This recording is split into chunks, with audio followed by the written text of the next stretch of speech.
उस संविधान के ऊपर कुटाराघात हो रहा है, उस संविधान को बदलने की बात हो रही है। समान नागरिकता कानून इस देश में लागू किया जा रहा है। जो हमारे पूर्वजों ने कुछ देखकर समझकर इस देश में संविधान का अगर निर्माण किया तो इस देश की समझदारी करके भारत एक पूरे विश्व में ऐसा देश है जहां हर 40-50 किलोमीटर पर एक अलग भाषा, एक अलग जात, एक अलग पहनावा, एक अलग खान पान होता है। आप विंध्याचल के ऊपर चले जाओ तो मालवा की संस्कृति, विंध्याचल से नीचे आओ तो हमारा निमाड़ का एरिया, झाबुआ चले जाओ तो भीली संस्कृति, सतपुड़ा के नीचे उतरो तो महाराष्ट्र का एरिया। इतनी सारी जातें, इतना सारा देश, 3600 करोड़ तो अपना देवी देवता से। ये सब होने के बाद भी जो मुझे गुलदस्ता दिया उसमें जो फूल थे तरह तरह के, और वो जो गुलदस्ता जब सब फूलों को बना के एक हुआ तो कितना खूबसूरत हुआ। ये हमारा देश है। उस देश के ऊपर ये भाजपा के लोग, क्योंकि इनको नौकरियां नहीं देनी, किसानों को भला नहीं करना, बहन बेटी की इज्जत जो जा रही उसको नहीं बचाना, महंगाई कम करना नहीं है, क्योंकि इनके पास करने को कुछ है ही नहीं। तो फिर क्या? बांटो और राज करो। हिंदू मुस्लिम को बांटो, हरिजन आदिवासी सवर्णों को बांटो, आपस में झगड़ों कराओ और देश चलाओ। ये इनकी परंपरा और ये परिपाटी है। इसीलिए आज हमारा देश तहस-नहस हो रहा है। समान नागरिकता, जो अधिकार आदिवासियों को संविधान में बाबा साहब अम्बेडकर ने दिए थे कि इनकी जमीन, आदिवासियों की जमीन आदिवासी खरीद सकता, कोई अन्य नहीं खरीद सकता, उसको ये हटाना चाह रहे हैं। क्यों? क्योंकि धन्ना सेठ तुम्हारी जमीनें ले और तुम उस जमीन में, खुद की जमीन में मजदूर बन जाओ। ये कानून लाने वाले हैं। आज महेश्वर चले जाओ, क्योंकि महेश्वर विधानसभा इंदौर से लगी हुई है। आदिवासी मेरे यहाँ 40-45 हजार भील समाज है। वो आज मजबूती से उनकी जमीनों में खड़ा हुआ है, क्योंकि संविधान में उसको व्यवस्थाएं दी है। लेकिन दूसरे लोग, चाहे वो गुजर हो, पाटीदार हो, दरबार हो, उनकी जमीनें औने पौने दाम में, क्योंकि जमीन आज किसान को फलती नहीं है। क्यों? कि जितना बोता है उतनी भी फसल नहीं आती है।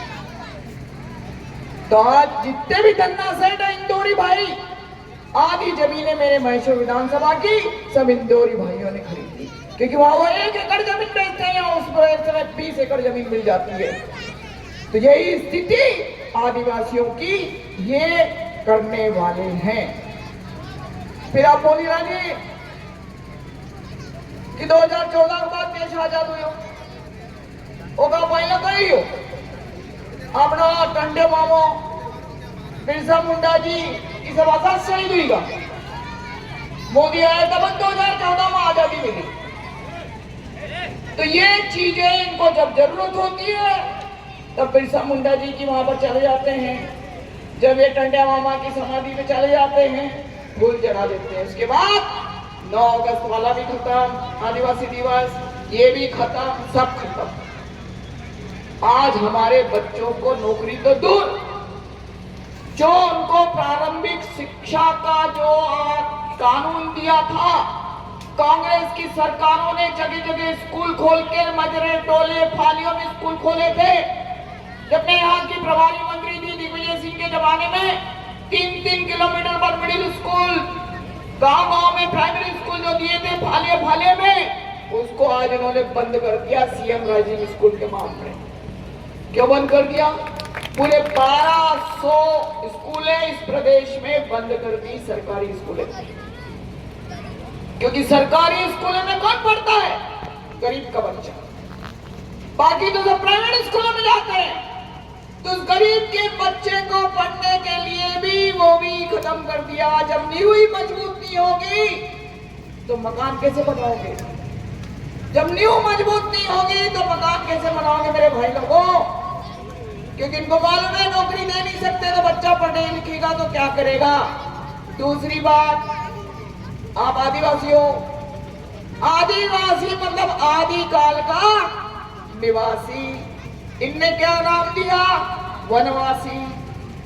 क्योंकि स्कूल आप बंद कर रहे हो, उनकी नींव हटा रहे हो, तो वनवासी जंगलों में जाओ। पुराने टाइम में जो मोली लेते थे बेचते थे वही धंधा करो।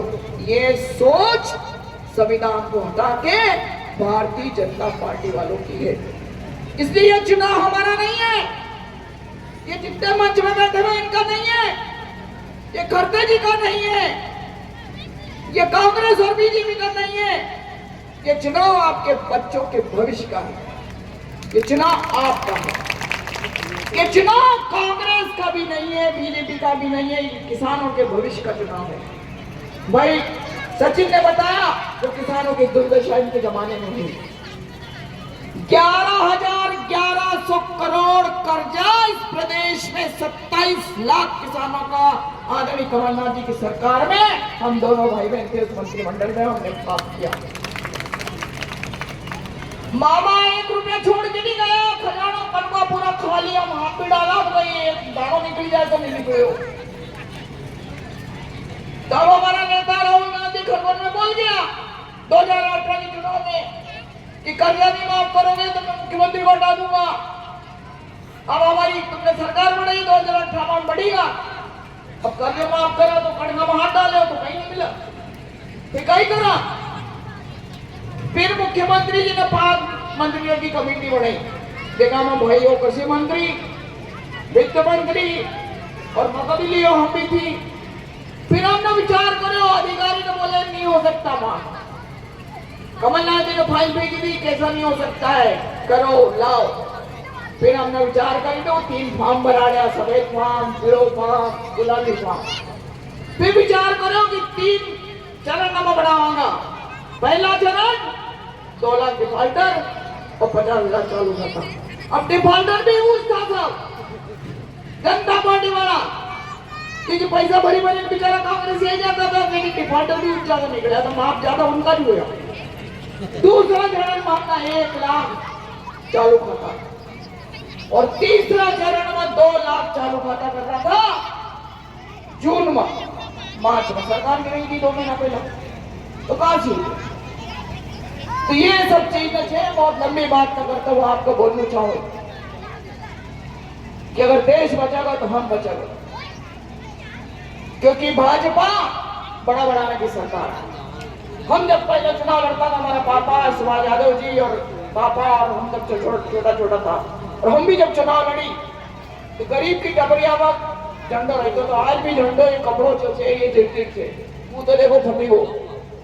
अपना कांग्रेस को झंडो एक तो हवा फटी आता था। और उस जमाना से कांग्रेस भी झंडा कहां से आई रहा है, क्योंकि बड़ी बड़ी ताकत न भारतीय जनता पार्टी का यहाँ पर लौटी इस देश के अंदर।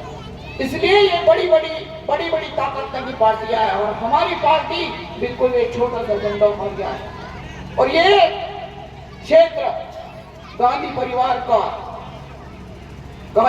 का ऋणी है, क्योंकि गांधी परिवार ना एक नहीं 3 गांधी की हत्या इस देश में हुई। महात्मा गांधी की हत्या हुई आजादी के बाद, इंदिरा गांधी की हत्या हुई, राजीव गांधी की हत्या हुई। 3 प्रधानमंत्री को वारिस क्यों सड़क ना विरोध 4 किलोमीटर क्यों चले हो? कई जरूरत होगा कि हमारा गरीब न कर लिया। वो ट्रक में बड़ी जाए ट्रक वाला से पूछ रहा था आमदनी कई छे, वो नटबोल कसी रो लोगों पास बड़ी रोज की भाई कैसे नटबोल कसते तेरी आमदनी क्या है। वो खेत में जा रहा है, वहां पूछ रहे हैं कि मजदूर तेरी क्या आमदनी, किसान तेरे को क्या मिलता है इस फसल से, क्या जरूरत है उसको। लेकिन वो पूछ रहा है, क्यों पूछ रहा है? उसी के आधार पर उन्होंने कानून बनाए, न्याय का कानून बनाया है, चाहे वो युवाओं के लिए हो, किसानों के लिए हो, महिलाओं के लिए हो, आदिवासी हरिजनों के लिए हो, उसने कानून बनाया है और मैनिफेस्टो के रूप में उन्होंने परसों रिलीज किया है। इसलिए चूको मत।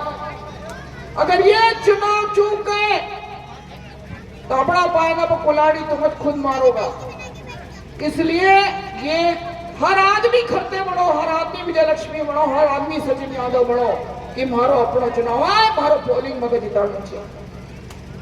बारी से बारी तादाद में मारो पोलिंग ज्यादा से ज्यादा हमको जिताने न भेजू चाहिए, क्योंकि ये खरगोन जिलो कांग्रेस को गढ़ है।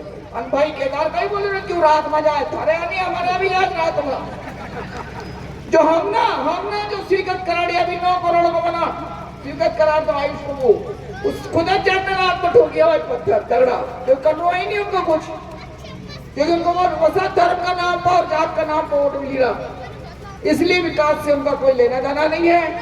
और अपना एरिया कृषि प्रधान एरिया है। मेरा हाथ जोड़ से हर व्यक्ति से निवेदन है, खरते जी आपको बोले ना बोले, सचिन आपको बोले ना बोले, शिवाली बोले ना बोले, केदार भैया विजय लक्ष्मी बोले नहीं बोले, चुनाव आपका चुनाव है। इस आधार पर आप लड़ो कि ये मेरा चुनाव है, मुझे कोई बोले या ना बोले, मुझे कांग्रेस को इस देश में जिताना है और मजबूती रखना है। और एक बात, ये सीट भारतीय जनता पार्टी की लिस्ट में जीतेल छे, एक वो है शाम दाम दंड में सब करेगा, जैसे भाई सचिन ने बताया कि खजराव में कानून बने छे। कांग्रेस की सरकार ने ये नहीं देखो बीजेपी कांग्रेस कानून बढ़ायो कि किसी का फॉर्म रिजेक्ट नहीं करोगे, अगर उसमें कमी पेशी है तो वहीं पर आप सुधार करो और उसको स्वीकार करो। लेकिन इन्ना जो दादागिरी करी, आज जो इस दादागिरी कर रहा है भाई, क्योंकि तो 400 पार हो रहा है, फिर सब करने की जरूरत नहीं थी, वो सच्ची थी तुमको। लेकिन ये नाटक नोटंकी करेंगे। भाई सचिन जो बोली रहे बिल्कुल सही बोली रहे कि अगर ये चुनाव जीतेगा तो अभी पेट्रोल डीजल 100 फिर 400 पार हो जाएगा। बिल्कुल सही बोली राजी कि डीजल पेट्रोल जो है वो 400 पार होना वालों है। अभी थोड़ा दिन कलट અને लाडली बहन जीजीत पटेल से नहीं जिनने इनकी चालू करी वो दादा को तो एक तरफ पटाड़ दियो शिवराज मामा का। तो ये भी अभी दो महीना छे, 2 महीना मई जो छे होगा बात उनका घर मोहन ये काका है मामा है कहीं बने हुए मोहन यादव जी मामा को ये काको भी चल जाएगा। तो हमारी प्रार्थना है आपसे, बहुत लंबी बात, आप लोग भी बहुत देर से बदल के हाथ का पंजा का जिताना चाहिए भाई, बहुत भारी तादाद में, और हम सब ये जीतागा तो अपन सब जीतागा, और थोड़ी बहुत हमारी भी चली पड़ेगा भाई इनका कार्यकाल में ये लोग था, तो हमका भी थोड़ा बहुत मौका मिल जाएगा। बहुत बहुत धन्यवाद।